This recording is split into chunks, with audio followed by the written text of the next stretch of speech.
मैं आपसे जानना चाहता हूं कि अब तक आपके कॉम्प्लिकेटेड पॉलिटिकल इश्यूज सेटल नहीं हुए हैं, न सीट शेयरिंग पर बात हुई है, न संयोजक पर बात हुई है, न लीडर पर बात हुई है, और न अब तक बंटवारा हुआ है कि कौन सी सीटें कहाँ लड़ेगा। आपको अंदाजा है कि चुनाव कहाँ तक पहुँच चुका है?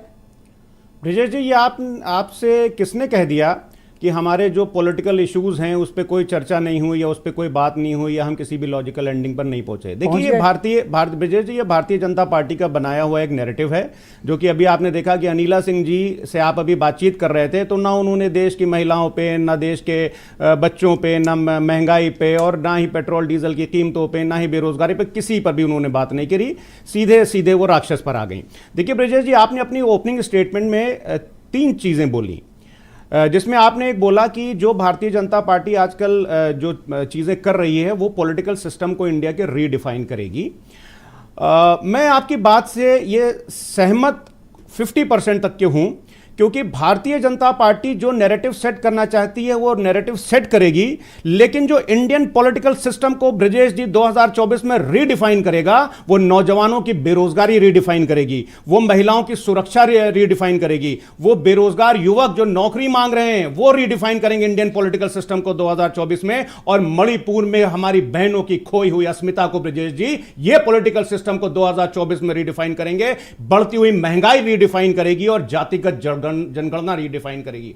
दूसरी बात मैं आपको बोलूंगा कि अभी मनीष जी ने एक बात बहुत अच्छी बोली कि इन्होंने कहा कि जो राहुल जी अपनी यात्रा कर रहे थे उसको तवज्जो नहीं दी थी इन्होंने शुरुआत में, खासकर भारतीय जनता पार्टी ने। इस पर मुझे महात्मा गांधी जी का एक कोट याद आ गया ब्रिजेश जी। महात्मा गांधी जी ने कहा था कि पहले अगर कुछ आप अच्छा काम करेंगे तो आपके ऊपर ध्यान नहीं दिया जाएगा, फिर आपके ऊपर हंसेंगे, उसके बाद में आपसे झगड़ा करेंगे और फिर आपकी जीत होगी। आसिम वकार को ऐसा क्यों लगता है कि मुसलमानों को आप लोग उनका वाजिब हक नहीं दे रहे हैं? ये इल्जाम आपके ऊपर भी है और कांग्रेस के ऊपर भी है। नहीं, देखिए, असीम भाई ने समाजवादी पार्टी के ऊपर कुछ भी ऐसा नहीं बोला है। और रही बात मुसलमानों, डिफेंसिव क्यों हो जाते हैं? बिल्कुल डिफेंसिव नहीं हूं। आज की तारीख में अगर पॉलिटिकल रिप्रेजेंटेशन मुसलमानों को उत्तर प्रदेश में कोई दे रहा है तो वो समाजवादी पार्टी दे रही है। हमारे 1/3 जो एमएलए हैं आज की तारीख में लगभग वो मुस्लिम कम्युनिटी से हैं उत्तर प्रदेश की विधानसभा में, अगर समाजवादी पार्टी की आप बात करेंगे। पहली बात।